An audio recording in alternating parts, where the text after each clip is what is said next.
Hey guys, and welcome to our new Ncfit location in Mountain View. This is our 4th time we've moved our Mountain View location, and what I want to do is just take you guys through. This is unedited, there's people in there, the gym is not perfectly clean, branding's not completely done, but we just moved in on Saturday.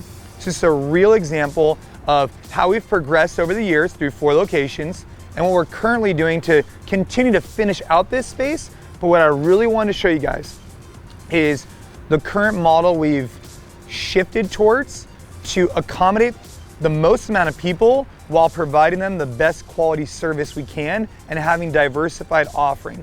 So I'm gonna take you in, show you little things that we've done, and hopefully this makes an impact somewhere in your business, or if you're about to open up a gym, it's something you can consider. First note, signage. This was relatively expensive. If you're just starting out, I don't know if you can necessarily have the financial means to invest in it, but I do know you need signage.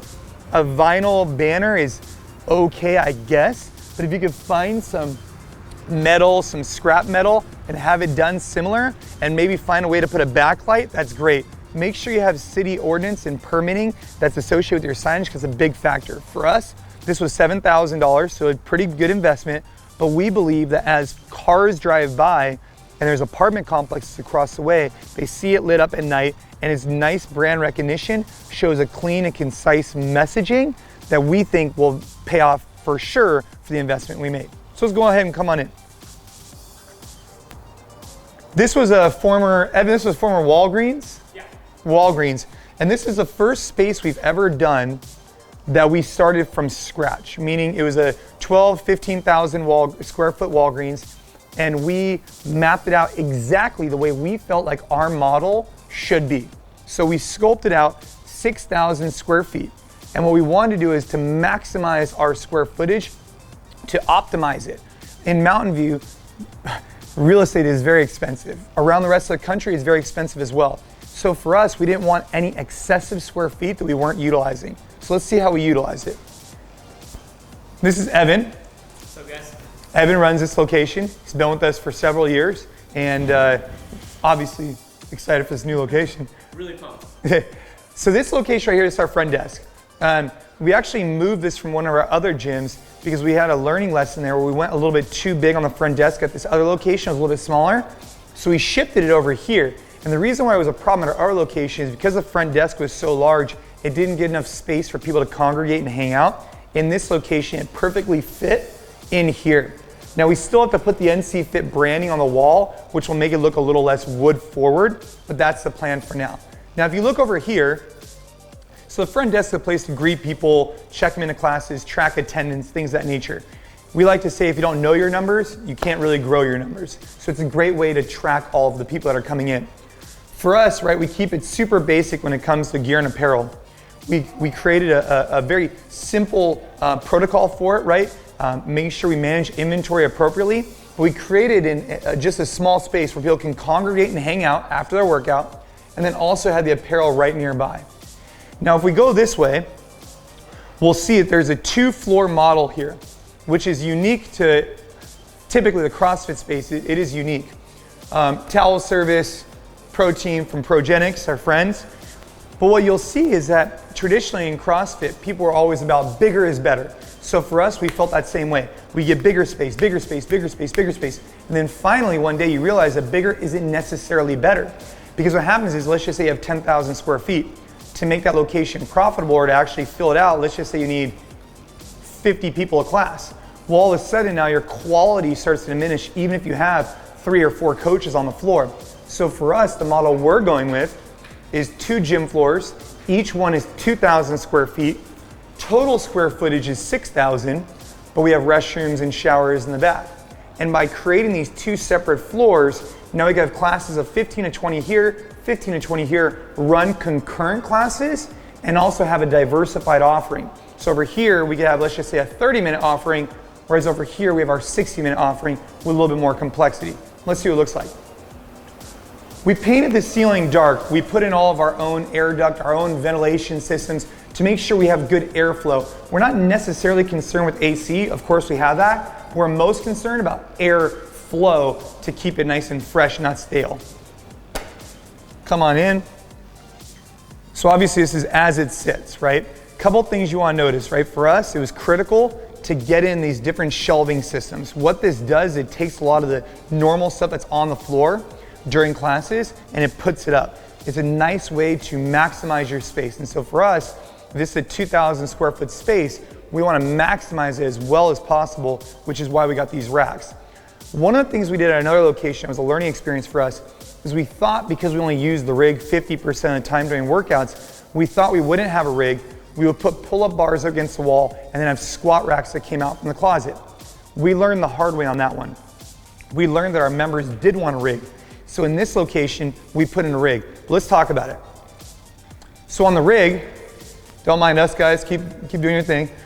So on the rig, we have a 4-6-4-6-4 configuration. And the reason why the 24-foot configuration is so valuable for us, which whatever brand you go with, is because you get 3 squat racks on each side, which is important. This way we maximize squat racks while still getting the pull-ups that we need. So now we have 6 squat racks. We put as close to the wall as we can without being so close that if someone dumped the barbell back, it would hit the wall. That's the concept here. Now, one of the things we also need to note is that because we went with the shorter uprights in general, the 9-foot uprights, we had to hang the rings from the ceiling, which is a nice way where they're high enough that they're not getting in people's way. But when we go with 12-foot uprights, they were unnecessary in this particular location, so we didn't go with them. One area we do need to add into is for rope climbs, which is something we need to incorporate soon. From a build out perspective, right, we went with slam balls, wall balls, dumbbells, kettlebells, all this stuff is very useful, bar holders, etc. I want to point out one thing on the pegboard over there. That's not normally something I would invest in. As a gym owner, you want to think about things that can maximize the amount of people that actually use them. The pegboard, only one person can use at a time, and it's for a very select individual group. We put it in here because we had a town hall meeting before we moved, and a member requested it. And so we put it in. But if we were starting from scratch, and if a member hadn't requested it, we probably wouldn't do it because it doesn't accommodate enough people. Whereas the first step, if you're a new gym owner, this is important. If you're brand new and you're just about to open a gym, you only have a specific amount of budget, I would start here, here, here, boxes, slam balls, and rowers. And then start having fun, right? Yes, you need some barbells, yes, you need some bumpers, but you don't need fancy sleds and reverse hypers and all these different things. You can get a lot of bang for your buck out of these tools. So this is room 1, let's take in room 2. When we designed the hallway, we designed it wide enough that it doesn't feel super cramped, but also didn't take up that much space because every square foot we use is valuable for us. Now in the future, right, we're gonna finish this out. This is brand new, but once it's finished, it'll have images and different photographs and things of that nature.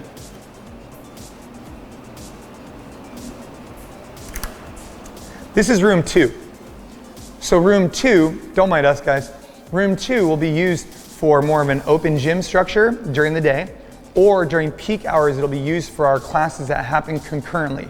So next door, we could be having a traditional 60-minute class, let's just say it's CrossFit, but over here, we have a 30-minute express style class, you know, rowers, kettlebells, etc. And we could have this happen at 5:30, that one starts at 5, then this one starts at 6, and this one starts at 6:30, back and forth. So this way, if you get off work, let's just say at 5 p.m., you can't make the 5 o'clock class, you can come in for 5:30 instead of going home and be like, oh man, I don't want to wait around for that long. Something important to note in here is we went with the wood wall. This is actually like the same wood you would lay on the floor. We still haven't put the branding up, we need to. But the reason why we like it up there is it's a nice place to do handstand push-ups, handstand holds, wall balls, things of that nature, and it looks really nice. Last note on the 2 different spaces that we have the exact same gear between both locations. So the idea is that you don't need to pull stuff from that room into this room, it's identical. But long term, what we need to do, and the fire department didn't give us the approvals, but what we will be doing in the near future is having garage doors that connect the 2 spaces. So the model is these 2 individual spaces, but when we have big events like we had on our grand opening, it would have been nice to be able to accommodate larger 40, 50, 60 person classes. So what the model will be is to have the garage doors that open up almost like roll-up doors in here in the middle and on the sides. So this way, if you want to, you can connect them. If you don't want to, you have these separate spaces. Take you guys out here. Have a good day, guys. Yeah. No, I should note, in that room there was one GHD. And the reason why we had one GHD is just to develop some, awareness between, flexion, extension, etc. for athletes who want to do it during open gym. But we don't incorporate GHDs into our daily programming because we feel like they take up a lot of space and they're not utilized enough to take up that much space. So for us as gym owners, especially in a very expensive area, we always need to ask ourselves, is the gear going to be utilized enough to justify the cost, etc., and the space it takes up? I also want to note that we have Sonos directional speakers in each locations, and we sprayed the ceiling a darker gray black color, which we think with the wood tones gives it this rugged appeal, but still nice.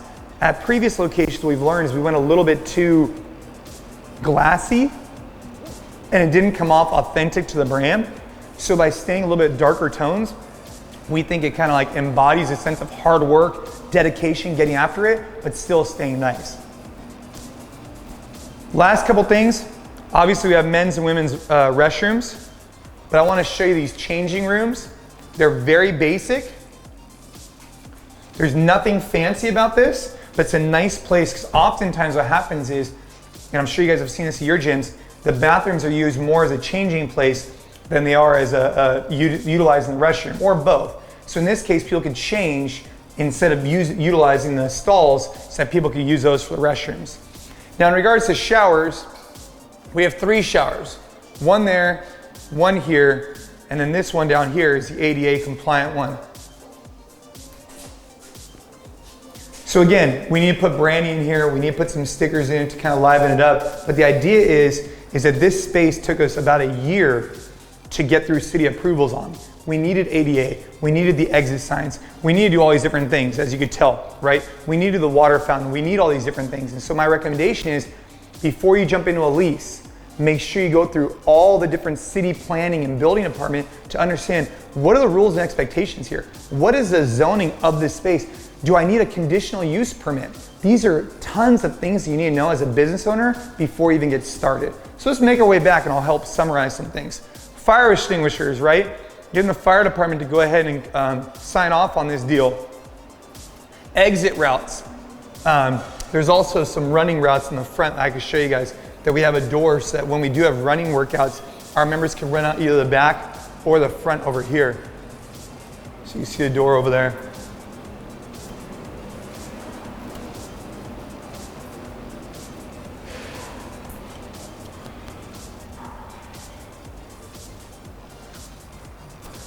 So to summarize a lot of this is our newest location. It was designed from scratch. The model is 6,000 square feet, 2,000 square foot each room of usable space, right? So 4,000 of usable space, gym floor, plus the rest is front desk, congregating area, etc. The model is to make sure that your zoning is appropriate, to go to the city, go listen and hear from what's going on before you sign on a lease. Before you sign a lease, make sure you know everything about the space, because in this particular case, it took a year. You need to negotiate that in with your landlord and understand better next steps. So I hope you guys enjoyed this from a business perspective, why we chose to go where we did, to optimize peak hours, to diversify the offering, and to go ahead and best utilize the space because of how expensive it is, and providing a premier product for our members. Ultimately, if the class ratio drops down and we could also increase profitability while doing so, that's a win-win for everybody. Hope you guys have a great day.